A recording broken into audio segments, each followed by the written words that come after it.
할렐루야. 너무 반갑습니다.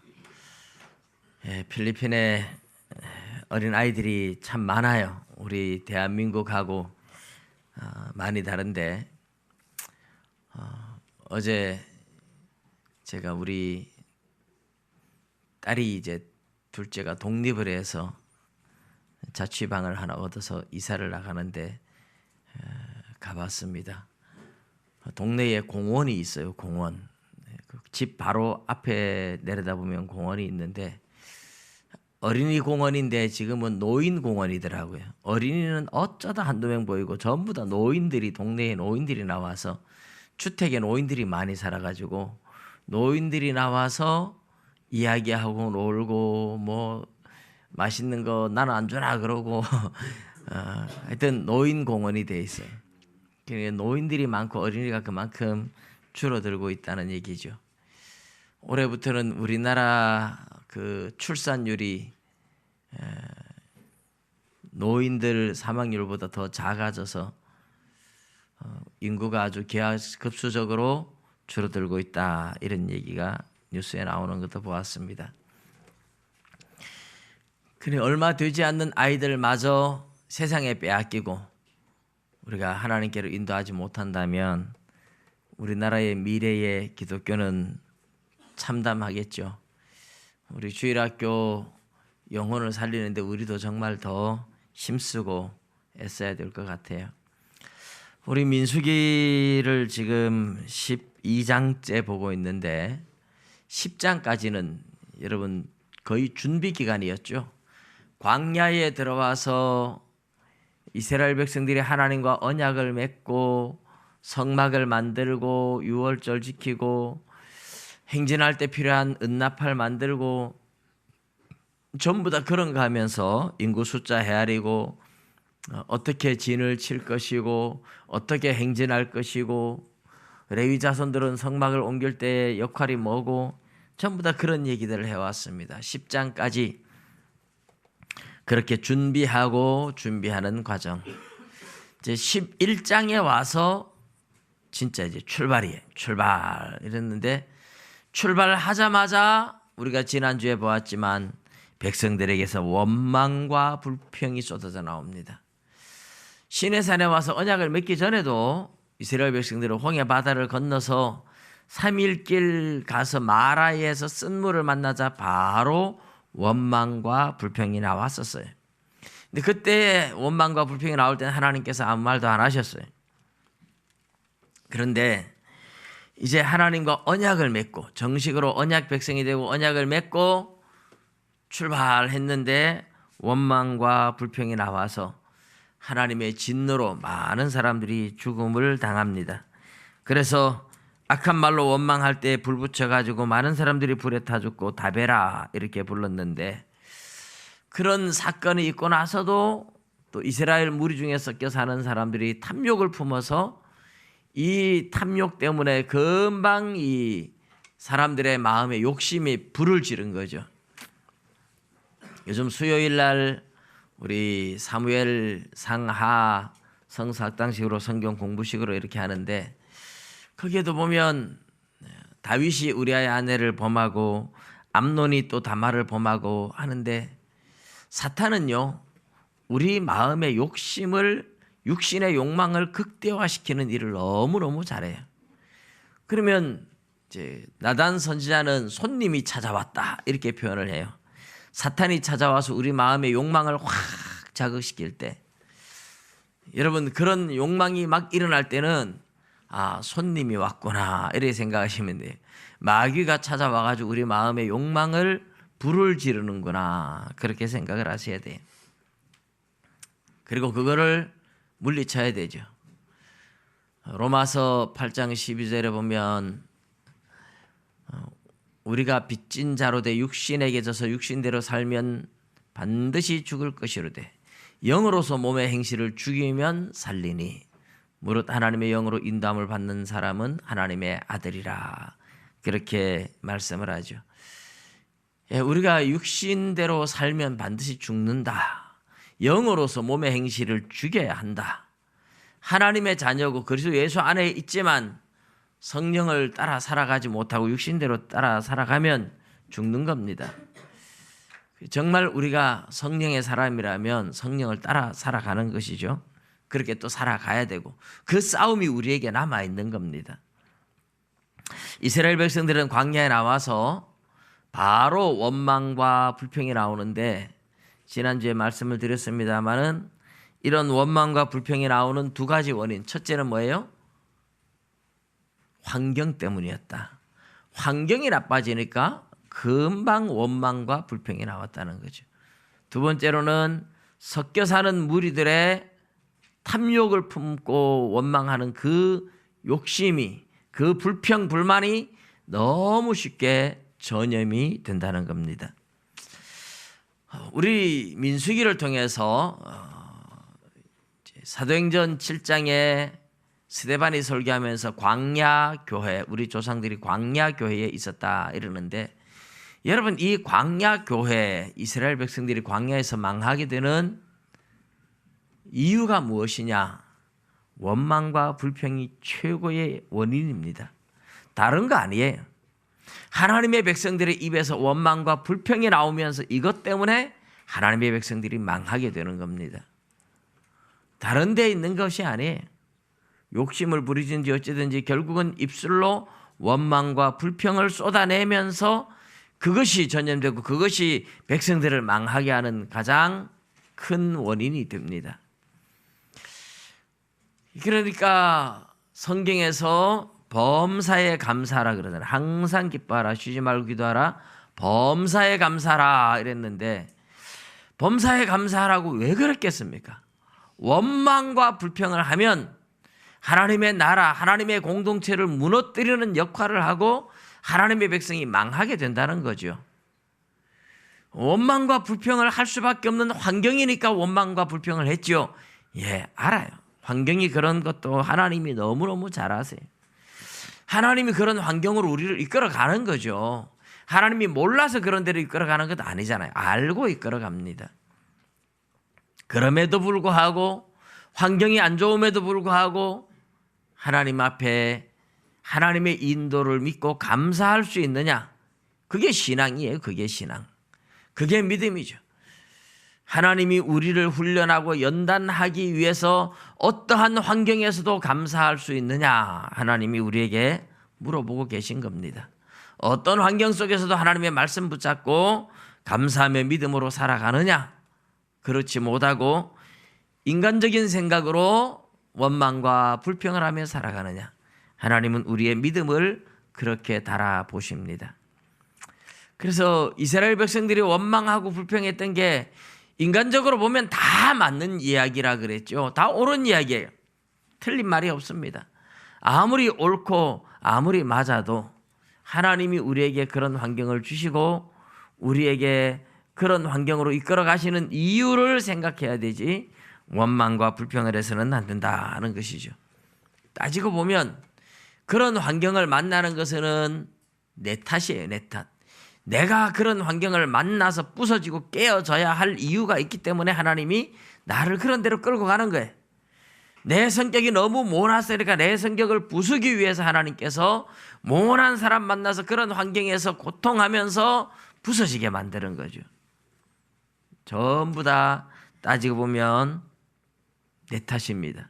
하나님이 내가 받아야 할 훈련이 무엇인지를 너무 잘 알고 있는 거죠. 너는 아직 멀었다. 너는 고생 좀 해야 돼. 뭐 하나님이 말하자면 그렇게 하시는 거예요. 우리는 하나님의 뜻을 알지 못해서 왜 나에게, 왜 나만 가지고 그래? 뭐 이러면서 우리는 하나님 앞에 Why me? 그러면서 불평을 하는 경우들이 많죠. 자, 백성들의 원망과 불평을 보았는데 오늘 12장에 가면 이 원망과 불평이 얼마나 위험할 수 있는지를 보여주는 이야기가 하나 나오고 있습니다. 모세가 구스 여자를 취하였더니 그 구스 여자를 취하였으므로 미리암과 아론이 모세를 비방하니라 이랬어요. 자, 구스 여자가 누구냐에 대한 의견들이 많아요. 구스 여자. 구스 여자 그러면 주로 에티오피아에 사는 흑인 여자를 이야기를 합니다. 그런데 학자들은 거기에 구스 여자가 어디 있다고 구스 여자를 취했느냐? 미디안에 살던 제사장 이드로의 딸 십보라와 모세가 결혼했는데, 모세가 애굽에 이스라엘을 구원하러 갈 때 그 애굽으로 들어갈 때 하나님께서 할례 문제 때문에 모세를 죽일 뻔했고, 십보라가 할례를 행하고 모세가 사명을 가지고 가는 길에 십보라는 두 아들과 함께 친정으로 돌아가 있었던 거죠. 그런데 모세가 이스라엘 백성들을 데리고 광야에 왔을 때에 모세의 장인 이드로가 올 때 이드로 혼자 왔겠느냐? 혼자 아니죠. 아내도 데리고 오고 아들도 데리고 왔다는 겁니다. 그런데 그 십보라도 흑인이었을 것이고, 그리고 그 흑인인 여자 십보라는 주장이 워낙 강한, 자기 성격이 강하고 주장이 강해서 모세가 아들을 할례를 행하려고 할 때 게르솜과 엘리에셀 중에 첫 아들 할례하고 나서 둘째는 할례를 못하게 막았던 여자가 십보라예요. 그러다 보니까 주장이 강하고 성격이 강해서 모세의 누나인 미리암과 말하자면 신우 올케 사이에 마찰이 많아가지고 싸움이 생겨서 그렇게 모세를 비방했을 것이다. 이렇게 많은 학자들은 또 그렇게 생각을 하고 그렇게 이야기를 합니다. 그리고 또 모세가 십보라를 데리고 왔는데 그냥 십보라라고 하지 왜 구스 여자를 취했다 이렇게 굳이 나라 명칭까지 말했겠느냐? 그거는 십보라가 아니고, 아마도 십보라가 죽고 난 후에 모세가 이스라엘 백성들이 애굽을 탈출할 때 많은 다른 민족, 중단 잡족이라 그랬는데 많은 다른 민족이 섞여 나오는데 그 중에 이 구스 여자, 흑인 여자도 같이 섞여 있던 민족인데 모세가 아마 그 여인 중에 한 여인을 취했을 것이다. 그렇게 해서 그래야 말이 맞다 이렇게 이야기하는 사람들, 학자들 간의 의견은 분분합니다. 십보라라고 생각하는 사람과 섞여 사는 다른 민족 중에 한 여인인 구스 여자라고 생각하는, 근데 이거는 여기에서 그것이 누구냐 하는 것을 말하고자 하는 것은 목적은 아닙니다. 미리암이 이런 것을 빌미로 이런 것이 발단이 되어서 모세를 비방했다 하는데 초점은 있는 거죠. 제가 개인적으로 볼 때에도 구스 여인은 이스라엘 백성 중에 섞여 살던 그 중단 잡족 중에 한 여인이었다고 볼 수가 있겠다. 성경대로 그렇게 보는 것이 맞겠다. 그런데 그러면 십보라가 죽었느냐 살았느냐? 죽었기 때문에 취하지 않았겠느냐? 왜 그 십보라 죽었다 이런 얘기가 하나도 없지? 성경은 다 기록하진 않아요.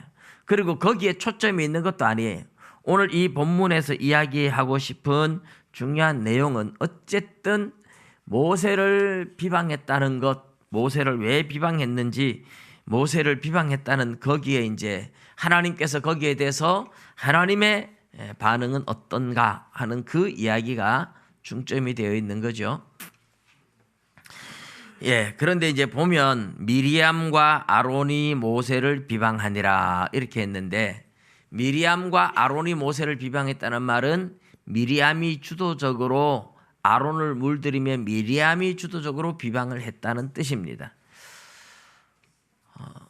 이 히브리 문학에서 언제든지 사람 이름을 기록할 때나 중요한 것을 앞에 세우는 거죠. 사도행전에서 우리가 보면 헬라어로 기록된 사도행전이지만 처음에는 바나바와 사울이 전도하러 갔다 이래요. 나중에는 바나바와 사울에서 사울과 바나바로 순서가 바뀝니다. 아굴라와 브리스길라 이렇게 이야기하다가 브리스길라가 신앙이 더 좋고 더 역할이 커지니까 아굴라와 브리스길라가 이제 브리스길라와 아굴라 이렇게 이름이 바뀌어요. 그것이 히브리 문학의 특징입니다. 창세기 11장에 보면 데라가 낳은 아들이 아브라함과 나홀과 하란 이렇게 나오는데 나이로 계산해 보면 아브라함이 장자라면 도저히 맞지 않죠. 사실은 하란이 장자고 아브라함은 막내라고 볼 수 있는데 아브라함의 이름을 제일 앞에 넣어 놓으니까 사람들이 이상하다 이렇게 생각하는데 그것이 히브리 문학의 특징이에요. 아브라함의 이야기를 하기 위해서 하기 때문에 아브라함의 이름을 제일 앞으로 놨을 뿐이지 아브라함이 장자라는 뜻은 아니다 이 말입니다. 여기에 미리암과 아론이 모세를 비방했다. 미리암이 주도적으로 했어요. 그리고 아론도 동조를 한 겁니다. 근데 그들이 이르되 여호와께서 모세와만 말씀하셨느냐, 모세 너만 하나님과 뭐 교통했느냐 이런 얘기죠. 우리와도 말씀하지 않으셨느냐, 하나님이 모세 너하고만 얘기했느냐, 우리도 하나님의 음성 들었다, 우리도 하나님과 통했다는 거죠. 그런데 그렇게 이야기하는 걸 여호와께서 이 말을 들으셨더라. 하나님이 다 듣고 계시고 다 보고 계신 줄로 믿습니다. 예, 미리암이 모세를 비방하는 이야기를 하나님이 다 듣고 계셨어요.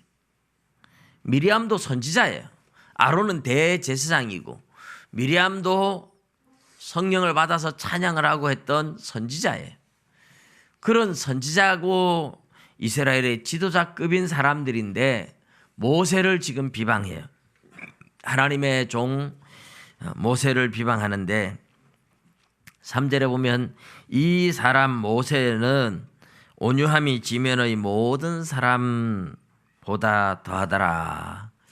모세가 글을 기록하면서 이 사람 모세는 자기가 자기에 대해서 써야 되기 때문에 그냥 객관적인 것처럼 전혀 제3자의 입장에서 쓰듯이 그렇게 지금 쓰고 있어요. 하나님의 계시에 의한, 하나님의 성령의 감동에 의한 글이라고 볼 수가 있죠. 이 말은 모세가 지면의 모든 사람보다 온유함이 더하더라는 말은 모세가 자기가 미리암을 아론을 형과 누나에 대해서 대항하거나 대적하지 않았다는 겁니다. 잠잠히 있었다. 근데 참 이렇게 비방하는 것에 대해서 가만히 있기가 쉽지 않은데 모세는 가만히 침묵하며 하나님 앞에 기도만 했는 것 같아요. 그런데 여호와께서 갑자기 모세와 아론과 미리암에게 이르시되 너희 세 사람은 회막으로 나오라. 세 사람이 나갔습니다. 하나님께서 구름 기둥 가운데로부터 강림하서 장막문에 서시고 하나님이 눈에 보이진 않아요. 그런데 장막문에서 하나님의 음성이 들려왔습니다. 아론과 미리암을 부르셨습니다. 그래서 아론과 미리암이 나가요. 여기에는 사람의 이름을 그냥 할 때는 아론과 미리암에서 아론을 앞장 세우잖아요. 근데 비방할 때는 미리암과 아론이 이렇게 해서 미리암이 주도적으로 했다는 것을 밝혀주는 거죠. 하나님이 말씀합니다. 이르시니 내 말을 들으라. 너희 중에 선지자가 있으면 나 여호와가 환상으로 나를 그에게 알리기도 하고 꿈으로 그와 말하기도 하거니와 내 종 모세와는 그렇지 아니하니 그는 내 온 집에 충성함이라. 그와는 내가 대면하여 명백히 말하고 은밀한 말로 하지 아니하며 그는 또 여호와의 형상을 보거늘 너희가 어찌하여 내 종 모세를 비방하기를 두려워하지 아니하느냐. 하나님이 이렇게 말씀하시고 진노하면서 떠나셨습니다. 하나님의 종이고 하나님의 선지자고 다 같은 게 아니라는 거죠. 하나님께서 모세는 특별 대우를 지금 해주고 있습니다. 모세를 통해서 일을 하고 모세를 도우라고 아론과 미리암은 붙여준 사람들이에요. 모세가 이스라엘 백성들을 건져오고 이스라엘 백성들을 이끌어 가는데 모세가 혼자 다 감당하기 어려워서 하나님 나는 혀가 뻣뻣해서 말을 못합니다. 나는 두답니다. 예, 모세가 만능은 아니죠. 그리고 모세가 내가 잘 못하겠다고 자꾸 할 때 하나님께서 걱정하지 마라. 내가 너를 도와줄 사람 네 형 아론이 있지 않느냐. 이래서 도와주라고 붙여주었던 거예요. 하나님께서 도와주라고 붙여준 이 사람들이 도와줘야 되는데 도와주는 게 아니라 오히려 무너뜨리려고 비방을 하고 있는 것에 대해서 지금 하나님께서 진노하고 계시다는 겁니다. 이것은 모세만이 아니라 모세를 세워서 모세를 쓰고 모세를 도와줄 사람들이 비방하니까 지금 이렇게 하는데 모세만이 아니죠. 다윗을 하나님이 세웠을 때는 다윗을 도와주라고 붙여준 사람들이 다윗을 대적하면 하나님이 거기에 대해서 또 진노하셨던 것 우리 사무엘 상하에서 볼 수 있는데 그렇죠. 하나님이 누구를 지금 세워서 백성들을 이끌어가게 하느냐. 그리고 그 백성들을 이끌어가는 지도자를 도와줄 사람들을 하나님이 또 붙여주는 겁니다. 도와줘야 되는데 도와주지 못하고 끌고 내리면 하나님께서 진노하시는데 어떻게 진노하셨습니까? 미리암이 보니까 나병이 걸렸어요. 하얗게 살이 썩어갑니다. 깜짝 놀라죠. 하나님께서 이렇게 미리암을 나병으로, 그래서 아론이 모세에게 이르되 슬프도다 내 주여, 동생을 보고 이제 주여라고 하는데 이게 싫어서 비방했던 것 같아요. 내 주여, 우리가 어리석은 일을 하여 죄를 지었으나 청하건대 그 벌을 우리에게 돌리지 마소서. 그가 살이 반이나 썩어 모태로부터 죽어서 나온 자 같이 되지 않게 하소서. 아론이 그렇게 회개를 하며 간청을 하니까 모세가 하나님께 부르짖어 기도합니다. 하나님이여, 원하건대 그를 고쳐주옵소서. 오늘 우리가 이 내용을 보면 이제 본문의 내용이에요. 그래서 하나님께서 미리암을 고쳐주기는 고쳐주지만 만일에 부모가 자식한테 얼굴에 침을 뱉어도, 자식이 뭔가 잘못했다고 부모가 이놈의 자식하고 택 하고 얼굴에 침을 뱉었다, 참 그럴 일이 잘 없겠지만 그렇게 해도 자식은 부끄러워서 일주일 동안은 부모한테 고개도 제대로 못 쳐들 건데, 말하자면 미리암을 향하여 내가 진노를 했는데 지금 고쳐주더라도 미리암은 진 바깥에 가두어 두었다가 이스라엘이 진치고 있는데 저 바깥에, 하나님의 보호가 없는 구역이에요. 진 바깥에 내보냈다가 일주일 후에 받아들여라. 그래서 일주일 동안 진행하지 못하고 거기 하세롯에 머물렀다가 일주일 후에 미리암이 들어와서 함께 바란 광야에까지 갔다. 그렇게 말씀을 해요. 오늘 우리가 읽은 이 내용 속에서 첫째, 미리암이 왜 아론을 비방했느냐. 표면적으로 보면 뭡니까? 구스 여자를 취하였기 때문에. 나이가 많아가지고 이제 무슨 또 이방 여자를 취하느냐, 같은 이스라엘 민족을 취하지 않고 이방 여자를 취했느냐, 이런 식으로 비방했을 수도 있겠고, 그러면서 비방하는 내용이 뭐예요? 결국은 하나님이 모세 너하고만 말했느냐, 우리하고도 말했다, 이거예요. 여러분, 구스 여자를 취했으니까 비방을 하려면 왜 구스 여자를 취하느냐, 왜 이방 여자를 취하느냐, 왜 나이 들어서 또 결혼하느냐, 이렇게 이야기해야 정상이잖아요. 그런데 구스 여자를 취했는데 구스 여자 취한 것에 대한 비방이 아니라 모세 너만 잘났느냐, 하나님이 너하고만 말씀하셨느냐, 우리하고도 말씀했다, 이렇게 비방을 하는 거예요. 비방하는 내용이 전혀 다르죠. 비방받을 일을 했는데 그 비방받을 일을 가지고 비방하는 게 아니고 전혀 다른 내용으로 비방을 하고 있습니다. 이 말이 무슨 의미입니까? 모세에게 대하여 미리암과 아론의 마음에 평소에 불평과 불만이 있었다는 겁니다. 동생인데 지도자로서 명령하듯이 이야기를 하니까 안 입고 왔을 수도 있어요. 아론과 미리암은 어쨌든 모세의 형이고 모세의 누나입니다.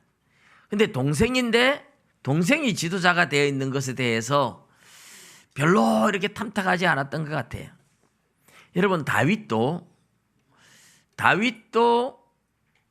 막내 아들입니다. 형들이 위에 줄줄이 7명이나 있어요.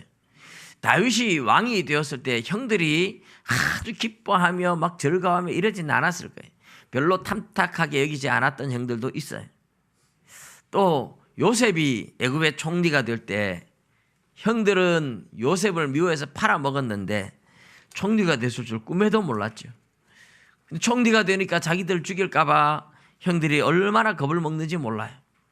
동생이 총리가 될 때 기뻐하고 즐거워하는 사람들이었더라면 그렇지 않았을 건데 미워해서 팔아먹었기 때문에 총리가 되니까 두려워했던 거죠.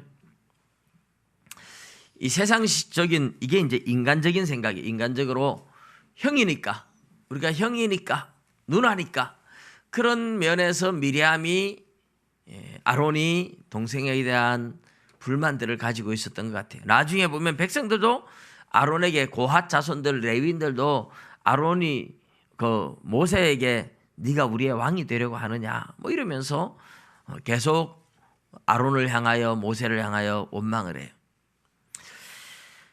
어쨌든 미리암의 속에 들어있던, 평소에 가지고 있었던 원망과 불평, 평소에 모세를 향하여 별로 곱게 대하지 않았을 거예요. 모세를 향하여 불평 불만이 가득했던 미리암과 아론, 평소에 모세가 무슨 얘기를 해도 곱게 받아들이지 않고 퉁명스럽게 받아들였다든지, 그럼 모세는 이 아론과 미리암에게 무엇인가를 부탁하거나 이야기할 때 굉장히 힘들 수도 있어요. 그래서 하나님 앞에 힘들다고 하소연하는 것이 그런 경우일 수도 있어요. 아론이 형이기 때문에, 미리암이 누나이기 때문에 동생이 명령하고 동생이 말하는 게 별로 탑탁하지 않아서 퉁명스럽게 마지못해서, 여러분 마지못해서 일을 하고 이러면 일 시키는 사람이 굉장히 힘들겠죠, 그죠? 미리암과 아론은 그런 사람이라고 볼 수 있어요. 모세에게 별로 좋은 마음, 좋은 감정을 가지고 있지 않았던 겁니다. 하나님의 사람이고 하나님의 종이지만 어떻게든지 불평과 불만을 꽉 가지고 있으면서 뭔가 핑계 댈 것이 없어서 말을 못하고 있었는데, 구스 여자를 딱 취했을 때 기회는 요거다, 기회를 잡은 거예요. 기회. 요것이 하나의 빌미죠, 빌미. 이때다 싶어가지고 바로 모세를 향하여 공격 들어가고 비방하는 겁니다. 여러분, 사람이 누구를 미워하고 이럴 때에 평소에 그 사람을 미워해도 그 사람에게 뭐 불만을 토할 근거가 없으면 가만히 있지만, 내가 미워하는 사람이 뭔가 실수를 하고 뭔가 죄를 지었다, 그때가 완전히 기회예요, 기회. 그래가지고 이 사람이 온 동네방네 돌아다니면서 가가 그랬대, 뭐 캔델과 그랬대, 막 온갖 막 비방을 하면서 막 돌아다닐 거예요. 그런데 그 사람을 사랑하는 부모의 입장에서 만일에 본다면, 그 사람이 실수를 했다, 사람이 살다 보면 그럴 수도 있는 거지. 살다 보면 그럴 수도 있는 거지. 뭐 별거 아닌 거 가지고 왜 그래? 이렇게 허물을 덮어주겠죠. 허물을 덮어주는 사람은, 사랑은 허다한 죄를 덮는다 그랬어요. 모세를 사랑했다라면 모세가 가정사, 개인사잖아요. 그냥 허물을 덮어줄 수도 있어요. 그런데 평소에 불만이 꽉 들어있기 때문에 이것을 기회로 삼고 이것을 빌미 삼아서 모세를 막 비방하는 겁니다. 그러니까 모세를 비방하는 게 구스 여인을 취했다 이래가지고 비방하는 게 아니에요. 하나님과 모세 너만 말했느냐, 우리도 하나님이 말씀했다 이러면서 비방하는 것 자체가 뭐예요? 구스 여인을 취한 것 때문에 그건 하나의 핑계거리고 그거는 하나의 발단이 되고 빌미가 됐을 뿐이지, 그것 비방하는 거 아니에요. 모세가 왕 노릇하고 있다고 비방하는 거고, 모세가 혼자 대장 노릇한다고 비방하고, 그러면서 불평과 불만을 쏟아내는 겁니다. 모세, 너 왜 혼자 독재하느냐 이런 거지. 네가 왜 독재하느냐, 네가 네 마음대로 왜 하느냐 이런 거예요.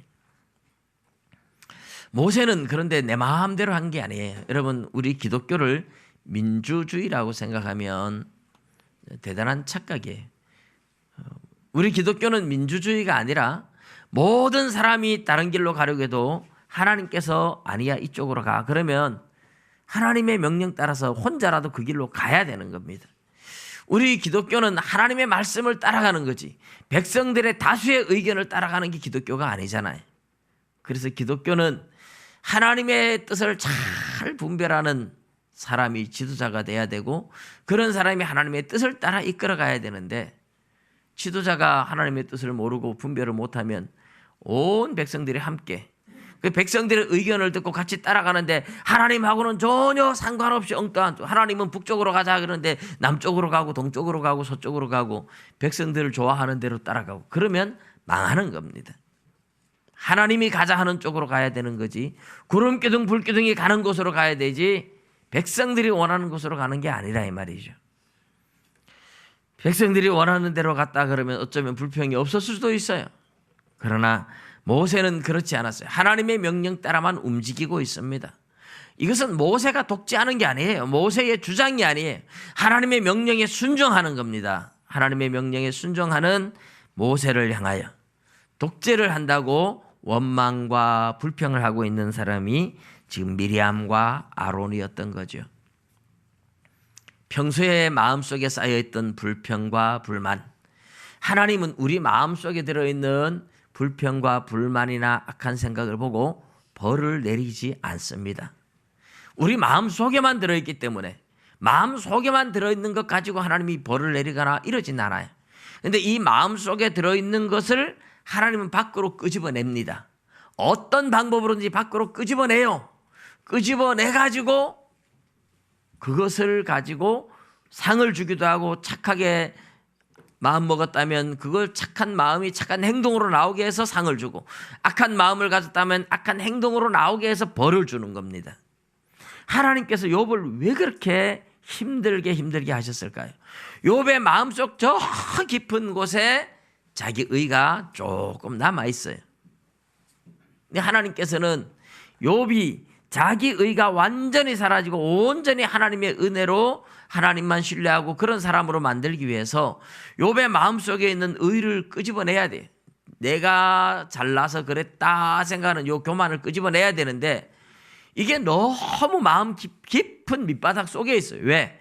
하나님을 너무너무 경외하고 하나님을 너무 두려워했기 때문에 자기의 교만한 걸 밑바닥에 꼭꼭 숨겨놨어요. 근데 하나님은 요거 끄집어내야 되거든.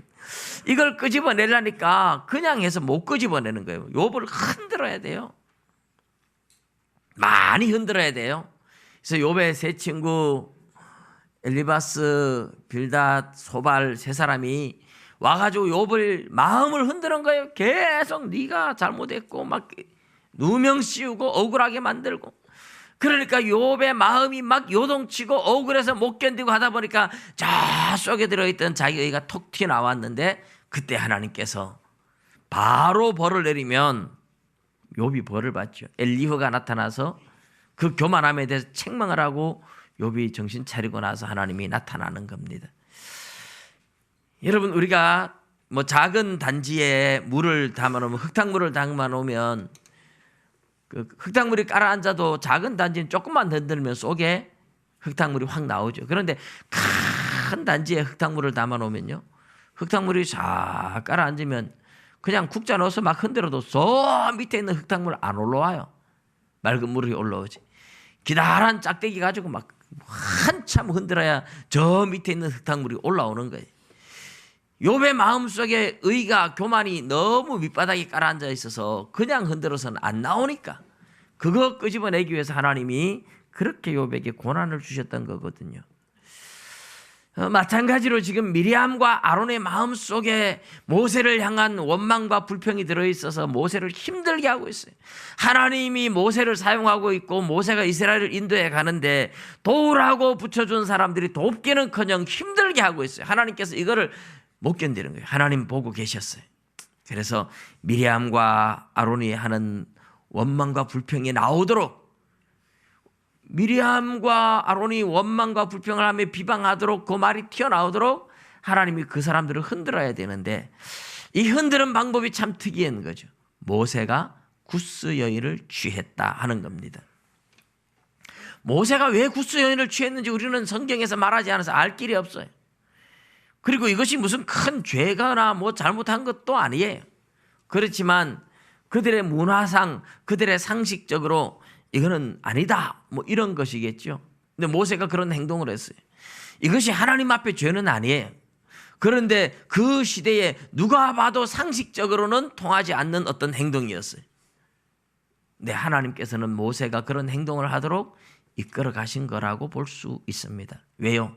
미리암과 아론의 마음속에, 저 마음속에 숨어져 있는 원망과 불평이 입 밖으로 튀어나오게 하려니까 모세가 뭔가 약점이 잡혀야 되는데 모세가 너무 약점이 없어요. 그래서 하나님께서는 죄는 아니지만 그 시대 사람들이 통용되지 않는, 상식적으로 이해할 수 없는 그런 행동을 모세에게 하도록 만드신 겁니다. 여러분, 모세가 하나님 말씀에 철저히 순종하며 가는데 하나님 앞에 물어보지도 않고 자기 마음대로 이상한 여인을 취하고 그랬겠습니까? 그러지는 않았을 거라고 봐요. 아마도 하나님께서 모세야, 네 아내 십보라가 죽었으니까 부인을 하나 새로 맞이해라. 그런데 누구를 할까요? 저 이방 여인, 구스 여인 믿음이 좋단다. 남들이 볼 때는 상식적으로 흑인 여성이고 잡족이고, 그런데도 불구하고 하나님께서는 그 여인을 취하게 만들었다고 볼 수 있습니다.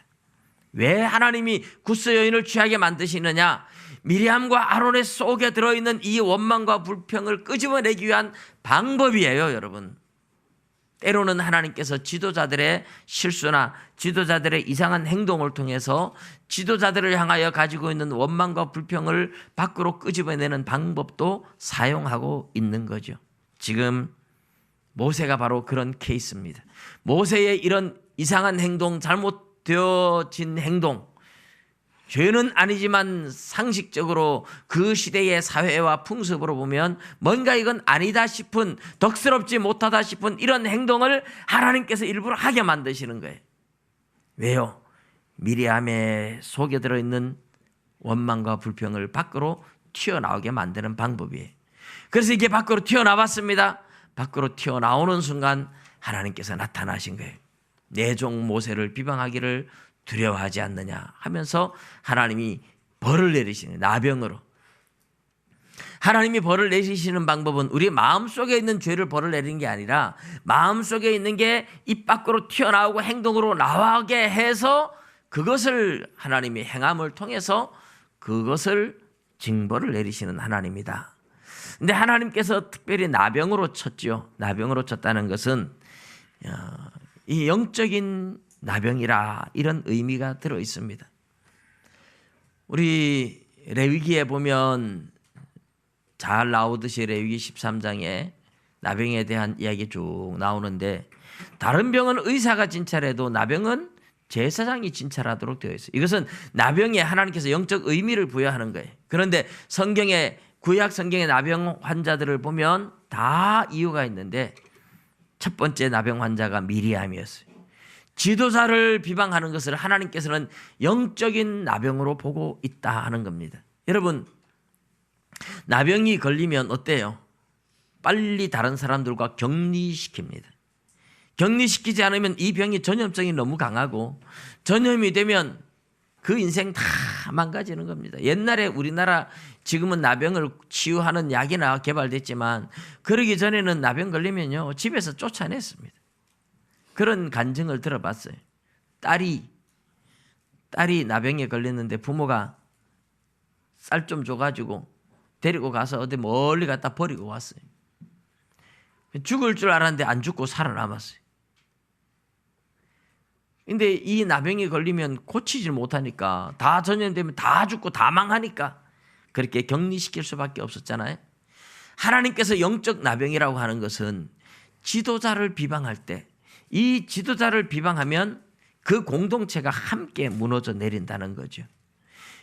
하나님의 교회에서 목사를 무너뜨릴 때에 그 목사의 어떤 큰 죄가 있어서 무너지면 그 공동체 전체가 흔들립니다.